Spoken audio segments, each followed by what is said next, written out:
কোন সময় দান করলে সবচেয়ে বেশি নেকি হয়? রাসূল সাল্লাল্লাহু আলাইহি ওয়াসাল্লাম বললেন, তাসাদ্দাকু, তোমরা দান করবে, আও তাসাদ্দাক, তুমি দান করবে, ওয়ান্তা শাহি শাহি ওয়া তামালুল গিনা ওয়া তাকসাল ফাকরা। চারটা যখন তোমার কাছে অবস্থান করবে, চারটা অবস্থা যখন তোমার কাছে থাকবে, এই সময়ে যদি তুমি দান করতে পারো সবচেয়ে বেশি নেকি পাবে। এক, তুমি সুস্থ।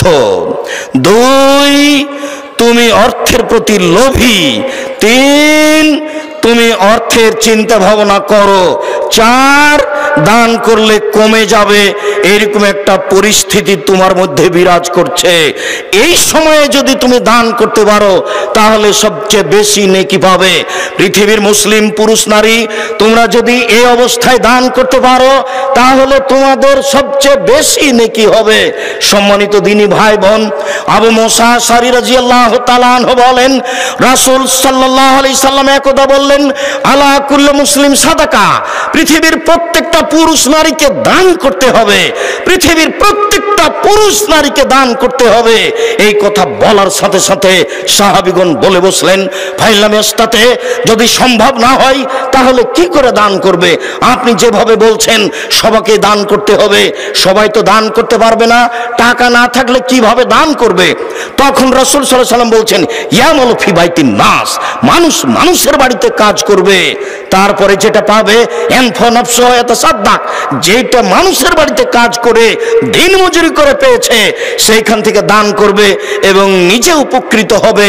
অত্র বুখারী মুসলিমের হাদিস দ্বারা প্রমাণিত হয়, যারা দিন মজুর, যারা ভ্যান চালায়, যারা রিক্সা চালায়, যারা মানুষের বাড়িতে কাজ করে খায়, তাদেরকে দান করতে হবে। সাহাবীগণ বললেন, ফাইলাম ইস্তাতে, আল্লাহর নবী যদি মানুষের বাড়িতে কাজ করতে না পারে তাহলে কি করবে? তখন আল্লাহ রাসূল বলছেন, ইরনুজাল হাজাতিল মালহুফা, অসহায় মানুষকে সহযোগিতা করবে।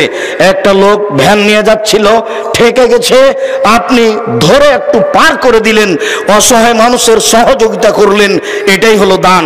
সাহাবীগণ বললেন, ফাইলাম ইস্তাতে, আল্লাহর নবী এটাও যদি না পারে তাহলে কি করবে? তখন আল্লাহ রাসূল বলছেন, ইনসাত নাফসাহু আনিশ শাররি, মানুষ তার আত্মাকে পাপ থেকে ঠেকিয়ে রাখবে, এটাই হলো দান। মানুষ তার আত্মাকে পাপ থেকে ঠেকিয়ে রাখবে, এটাই হলো দান। আবু যার গিফারী রাদিয়াল্লাহু তাআলা আনহু বলেন, রাসূল সাল্লাল্লাহু আলাইহি ওয়াসাল্লাম বলেছেন, পৃথিবীর মানুষ মনে রাখো, ইন্না বিকুল্লি তাসবিহাতিন সাদাকা, নিশ্চয় সুবহানাল্লাহ বললে দানের নেকি হয়, অবে কুল্লে তাহমিদাতিন সাদাকা, আলহামদুলিল্লাহ বললে দানের নেকি হয়, ওয়া কুল্লে তাহলিলাতিন সাদাকা, লা ইলাহা ইল্লাল্লাহ বললে দানের নেকি হয়, ওয়া আমরিন বিল মারুফ, ওয়া আমরিন বিল মারুফ, ভালো কাজের আদেশ করলে সাদকার নেকি হয়, ও নাহিয়ানিল মুনকারে, মন্দ কাজের নিষেধ করলে সাদকার নেকি হয়। এইভাবে বলতে বলতে আল্লাহ রাসূল বলছেন, অফি বুজিয়া আহাদাকুম সাদকা, তোমাদের স্ত্রী মিলনও দানের নেকি হয়। এই পর্যন্ত বলতেই সাহাবীগণ বলে বসলেন, আল্লাহর নবী এটা কেমন কথা হলো? ইয়াতির রাজুলু শাহওয়াতাহু ওয়ালাহু ফিহা আজর, মানুষ তার স্ত্রীর কাছে যাবে আর এইটাতে নেকি হবে, এটা কেমন কথা হলো? তখন আল্লাহ রাসূল বলছেন, তোমাদের মতামত কি? এই কাজটা যদি হারাম উপায়ে হতো তাহলে পাপ হতো কিনা? সাহাবীগণ বললেন, তা তো সহজ কথা, হারাম উপায়ে হলে তো পাপ হবেই। তখন রাসূল সাল্লাল্লাহু আলাইহি ওয়াসাল্লাম বললেন, যা হারাম উপায়ে হলে পাপ হয় তা হালাল উপায়ে হলে নেকি হবে। বুখারী মুসলিম।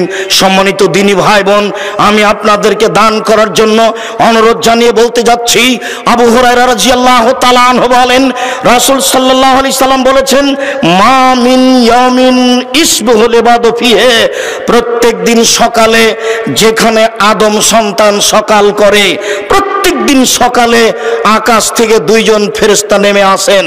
প্রত্যেক দিন সকালে আকাশ থেকে দুইজন ফেরেশতা নেমে আসেন।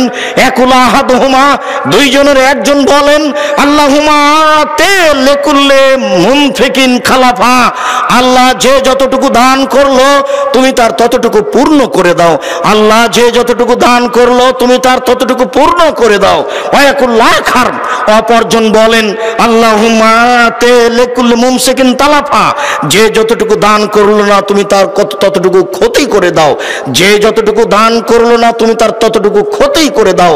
রাসূল সাল্লাল্লাহু আলাইহি সাল্লাম বলেন, আদম সন্তান বলে, আমার সম্পদ, আমার সম্পদ। তার সম্পদ মূলত তিন ভাগে বিভক্ত। যেটা খেলো সেটা নষ্ট হলো, পায়খানা। যেটা পড়লো সেটা পুরাতন হলো। ওমা আতা ফাক্তানা, যেটা দান করলো সেটা জমা হয়ে গেল।